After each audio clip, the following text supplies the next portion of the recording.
갑자기 그 시가평가를 해달라는 요청들이 많이 들어오는 거예요. 시가평가는 언제 하냐면 부동산을 증여할 때 합니다. 부동산 가격이 저렴할 때 해야 되잖아요. 네, 그래서 앞으로 부동산 가격이 더 오를 거다라고 판단한 스마트 머니 분들이 안녕하세요. 지식이 되고 돈이 되는 시간 부동산 클래스의 정정입니다. 자, 오늘은 감정평가사 16년 차시면서요. 감정평가법인 머니플러스의 이사이신 박혜준 감정평가사님 모시고요. 감정평가사 입장에서 바라본 부동산 시장의 진단과 그리고 감정평가가 실제로 어떻게 활용되는지에 대해서 한번 알아보는 시간 갖도록 하겠습니다. 어서 오세요. 안녕하세요. 건설회사에서 5년, 그 다음에 감정평가 업계에서 15년 이상, 토탈 부동산 업계에만 20년 이상 근무를 한 박혜준 평가사입니다. 반갑습니다. 결국 한 부동산 시장 한 20년 동안 또 지켜봐 오셨으니까 감정평가사 입장에서 바라본 현재 부동산 시장 진단 한번 좀 여쭙고 싶어요. 네. 가격적인 측면에서 주택 가격이 나쁘지 않아요. 그러니까 강보합세, 그리고 사실은 정부 정책에 따라서 위로 갈 수도 있고 아래로 갈 수도 있지만 우리 뜀박질 할 때 힘을 모으고 준비를 하잖아요. 근데 위의 방향성을 보고 뭔가 준비 땅을 하고 있는 시장이지 않나. 시장 투자자 에너지가 웅축돼 있다는 소리죠. 네네. 부동산 이제 단톡방이라든지 아니면 그 커뮤니티, 카페 이런 데들의 분위기들을 보면은 일단 그 시장 분위기가 안 좋잖아요. 그러면 글이 안 올라옵니다. 네, 글이 안 올라오고 톡이 없어요. 근데 지금은 상승기일 때에 비해서는 조금 더 안정화되어 있지만 그래도 그런 이제 부동산 커뮤니티들이 활발한 분위기지 않나. 그래서 부동산 시장이 나쁘지 않다 이렇게 표현한 거는 사실 본인이 어떤 포지션에 있는, 그러니까 시장 참여자로서 내가 서울의 강남 3구 내지는 경기도 주요 지역의 아파트를 가지고 계신 분들이 많이 참여를 하고 계시다 보니까 그런 분들 분위기는 나쁘지 않다. 근데 정반대로 지방 소외 지역 내지 아니면 진짜 뭐 어떤 계획을 세워서 내가 이제 갈아타기를 해야겠다라고 하면서 충분히 돈을 모았다고 생각했는데 그 사이에 또 시장의 분위기가 그 1, 2년 사이에도 많이 올랐잖아요. 그런 것 때문에 투자자의, 시장 참여자의 입장에서는 이 시장을 나쁘게 바라보고 계신 분들도 이제 상당하다 이런 생각이 듭니다. 네. 그러니까 이제 개인의 어떤 입장에 따라서 부동산 시장을 바라보는 건 좀 다르지만 그래도 우리 평가사님 입장에서는 나쁘진 않다. 네. 이렇게 보시는 거군요. 요즘 뭐 감정평가 업무를 좀 진행을 하시면서 보통 뭐 예전보다 좀 눈에 띄게 들어오는 의뢰 뭐 이런 게 좀 있나요? 사실 지금 현재라기보다는 작년 초에 제가 되게 특이점을 발견을 했었거든요. 2024년 말만 해도 부동산 시장의 분위기가 그렇게 좋진 않았습니다. 일부 부동산 전문가 분들이 시장 2025년 정도 되면 구정 지나면이라고 딱 또 시점도 찍으셨어요.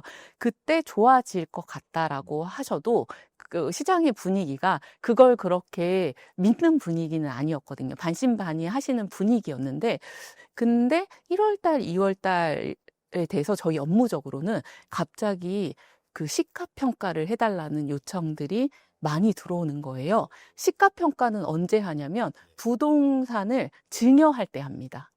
그러니까 아파트의 시가평가의 목적은 사전 증여의 목적이거든요. 사전 증여는 일부러 계획을 짜고 움직이시는 거거든요. 사실 이분들이 움직이는 게 그 선행적이에요. 스마트 머니거든요. 이분들은 아시겠지만 그러니까 자문해 주시는 분들도 많고 본인이 자산을 많이 가지고 있다 보니까 이 자산을 세금적으로나 절세 부분이나 아니면은 이렇게 매매하거나 증여할 때 어떻게 해야 되는지 항상 그게 본인들의 관심사이시거든요. 실제 통계상 2023년, 24년에 비해서 2025년에 증여 건수가 확 올라갔습니다. 서울 기준으로 8,500건 정도 나올 정도로 그 전에 6,000대였거든요. 근데 이분들이 증여를 언제 하겠어요? 증여세가 싸게 나오려면 부동산 가격이 저렴할 때 해야 되잖아요. 네, 그래서 앞으로 부동산 가격이 더 오를 거다라고 판단한 스마트 머니 분들이 이제 증여를 하신 거죠. 일부는 본인들의 선택에 따라서 그 당사자 꼭 증여의 방법으로 하는 게 아니라 양도의 방법도 있잖아요. 가족 간의 양도라든지. 그래서 그럴 때도 당연히 감정평가를 해야 되거든요. 그래서 시가평가는 뭐 증여가 대다수고 일부는 본인들의 절세 방안에 의해서 양도로 또 하시는 분들도 계실 수 있습니다. 특수관계인 매수매도나 네, 이제 네. 증여의 측면에서 시가평가를 하는 곳들이 24년도 말부터 좀 많이 나오기 네. 시작했다라는 말씀이시죠? 네. 결국에는 뭐 부동산 시장에 대한 선행 지표로 좀 볼 수도 있겠네요. 네. 그 시가평가는 이제 뭐 작년부터 있었던 일이고 사실 또 특이점이 하나 더 있는데 소규모 재개발, 재건축 같은 이제 뭐 가로주택 정비 사업 이런 사업들이 활발하게 추진되고 있구나라는 걸 저희가 업무적으로 좀 느낄 수가 있습니다.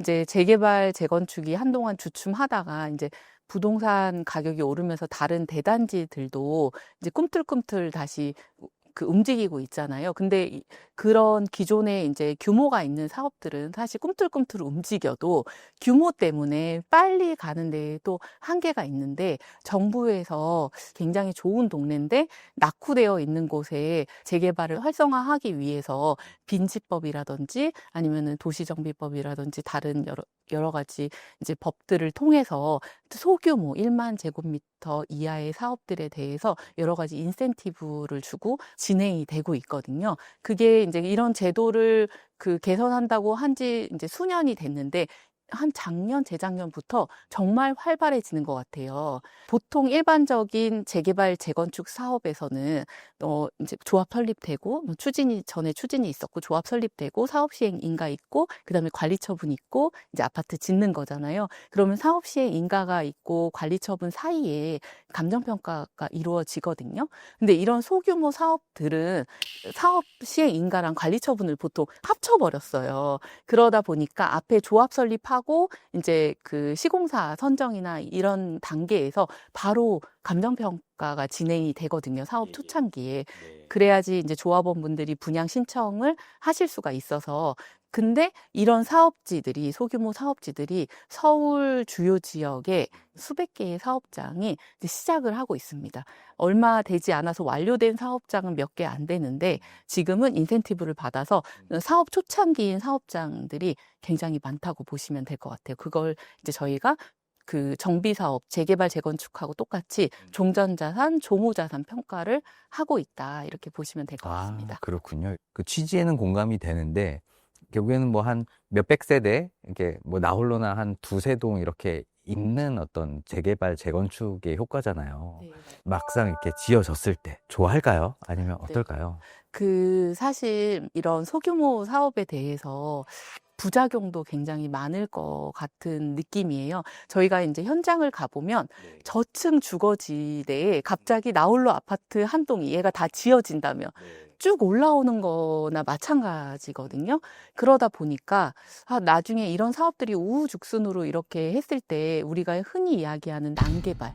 그러니까 뭔가 그 도시의 경관에도 좋지 않고 제가 평가했던 구역 중에 한 군데는 화양동에 있는데 저층 한 3층 상가지대를 이렇게 뚫고 지나가야지 아파트가 있어요. 근데 그게 10층 이상으로 지어지다 보니까 그냥 나홀로 아파트인데 거기까지 들어가는 그 진입로도 좀 여러 가지 오토바이라든지 옆에 기반 시설이 대도 좀 열악한 거죠. 네, 기반 시설이 좀 열악한 상태에서 걱정이 되고 또 그렇게 해서 지어진 아파트들이 결국에는 분양이 잘 되고 해야지 기존 이제 주택을 소유하셨던 조합원 분들이 이제 부담이 좀 덜 할 텐데 분양은 잘 될까?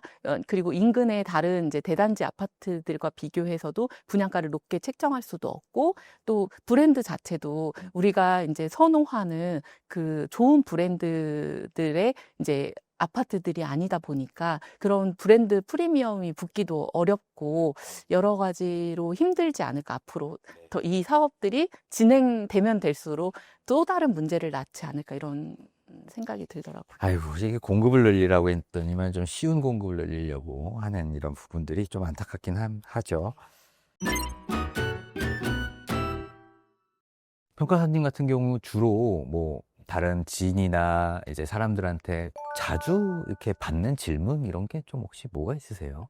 내가 재개발, 재건축을 아파트나 주택을 소유하고 있는데 감정평가한대 이럴 때 지인분들이 연락이 와서 감정평가를 잘 받으려면 어떻게 해야 되냐.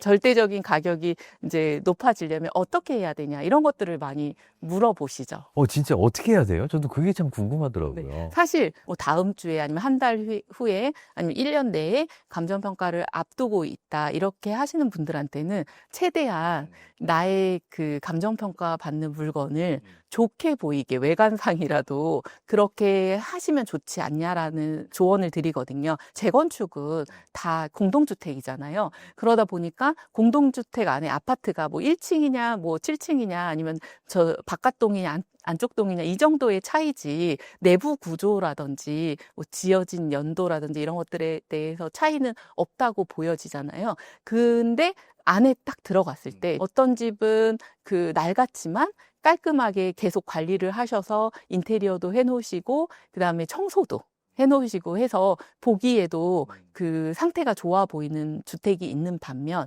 안에 보면 이제 개발될 거니까 하면서 여기에 내가 당장 들어가서 살라고 하면 살 수 있을까 정도의 집 상태에 거주하고 계신 분들도 계시거든요. 가격 차이가 많이 나나요? 네, 많이는 못 내죠. 그렇지만 최소한 그 집에 인테리어가 되어 있는지 안 되어 있는지, 확장이 되어 있는지 안 되어 있는지, 그리고 저희가 평가사들이 이제 한 명이 평가하는 게 아니라 보통은 복수로 2개 이상의 평가 법인이 이제 평가를 하는데 집의 상태를 한 5단계, 이제 뭐 가구 수가 많으면 더 단계가 높아질 수도 있고 가구 수가 적으면 한 3단계, 상중하 정도로 분류할 수도 있는데요. 그렇게 해서 가격에 좀 차등을 두자. 그러면 보통 전체 가격에 어떤 집은 뭐 제가 얼마 전에 평가했던 연립 같은 경우에는 종전자산이 세대당 한 2억에서 3억 사이였거든요. 그러면 이제 차이가 뭐 한 500에서 2천까지 차이가 났었어요. 그 내부의 그 상황에 따라서. 그래서 이제 그런 부분들이 이제 보통은 종전자산은 절대적인 가격 수준보다는 그 같은 조합원끼리 상대적인 가격이 중요하거든요. 그럴 때 내 집 상태가 아니면 내가 이제 인테리어 해놓은 상태가 조금이라도 돈을 들인 것이니까 조금이라도 인정을 받게 되는 거죠. 얼마 전에는 제 아는 지인이 이제 몸테크, 우리 흔히 몸테크 아시죠? 그래서 이제 강남에 있는 아파트에 이제 재개발, 이제 재건축 예정인 아파트에 입주를 하는데 또 신혼 부부였거든요. 그 집에 신혼으로 살기가 꺼려지는 거예요. 녹록지 않다 보니까. 그리고 아이도 곧 태어날 예정이었거든요. 그래서 저한테 전화를 해서 본인이 인테리어를 할 예정인데 해도 되냐라고 물어보더라고요. 그러면 이제 제가 2가지를 확인해야 되는데 곧 무너질 수도 있잖아요. 그래서 앞으로 사업이 되려면 얼마의 기간이 남았나. 사실 조합 설립 정도밖에 안 된 구역이라서 일반적으로는 빨리 진행되실 것 같아도 조합 설립부터 내가 이 집에서 이주하기까지는 사실은 빠르면 5, 6년이죠. 길게는 막 10년 뭐 이렇게 걸릴 수도 있거든요. 또 인테리어 했던 그 가격이 나중에 종전 자산 가액에 반영이 될 것인가도 이제 봐야 되니까. 근데 100% 그 가격이 반영되는 게 아니라 또 지금 그 입주해서부터 그 인테리어 했던 집에 살면서 그게 말하자면은 감가상각이 되는 거잖아요. 점점 노후화되다 보니까 나 편하게 편하고 좋게 그리고 예쁘게 사는 그 값이 매년 소진된다고 생각하면 된다라고 조언을 해줬었습니다. 증여는 오늘 하는 게 제일 싸다. 들어보셨을 거예요. 네. 그래서 기준 시가가 10억 이상인 물건들은 부동산은 2군데 이상 받아야 됩니다.